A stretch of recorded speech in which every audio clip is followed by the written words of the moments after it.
অনেক ক্ষেত্রে জিনের প্রভাব, ঘরের মধ্যে যে ফেতনা ফাসাদ লাগে, স্বামী স্ত্রীর ঝগড়া অনেক সময় লাগে, এগুলো কিন্তু দুষ্ট জিন অনেক সময় মনের মধ্যে ওয়াসওয়াসা সৃষ্টি করে। কেননা দুষ্ট জিনের সবচেয়ে বড় মিশন হচ্ছে স্বামী স্ত্রীর সম্পর্ক নষ্ট করা। আবার ছোট বাচ্চাদের দিকে বদনজর দেয় এই দুষ্ট জিনগুলা। এই জন্য বাথরুমে প্রবেশের সময় অবশ্যই এই দোয়াটা পড়বেন, তাহলে কোনো ক্ষতি আপনাকে করতে পারবে না।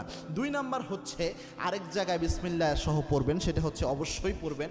এটা হচ্ছে আপনি যখন খাবার খাবেন, এটা তো আমরা মোটামুটি সবাই জানি, কেননা যেই ঘরে খাবার খাওয়া হয় ওই জায়গায় যদি বিসমিল্লাহ না পড়া হয় ওই খাবারে শয়তান মুখ দেয়। ওই জন্য খাবার অবশ্যই বিসমিল্লাহ পড়ে খাবার পরিবেশন করবেন, খাবার রান্না শুরু করবেন, খাবার খাবেন, কারণ তাহলে বরকত থাকবে রিজিকের মধ্যে। 3 নাম্বার হচ্ছে যদি আপনি ঘর থেকে বের হওয়ার সময় এই যে রাস্তাঘাটের বিপদ ক্রাইসিস যে মুসিবতগুলো দেখেন, অনেক সময় আমাদের অপমানিত পর্যন্ত হতে হয় রাস্তার বাইরে বের হওয়ার সময়, ঘরের বাইরে বের হওয়ার সময়। তো সেই ক্ষেত্রে নিজেকে সেফটি দেওয়ার জন্য বিসমিল্লাহ শহীদ একটা দোয়া রয়েছে। আল্লাহর হাবিব সাল্লাল্লাহু আলাইহি ওয়াসাল্লাম ঘর থেকে বের হওয়ার সময় পড়তেন বিসমিল্লাহি তাওয়াক্কাল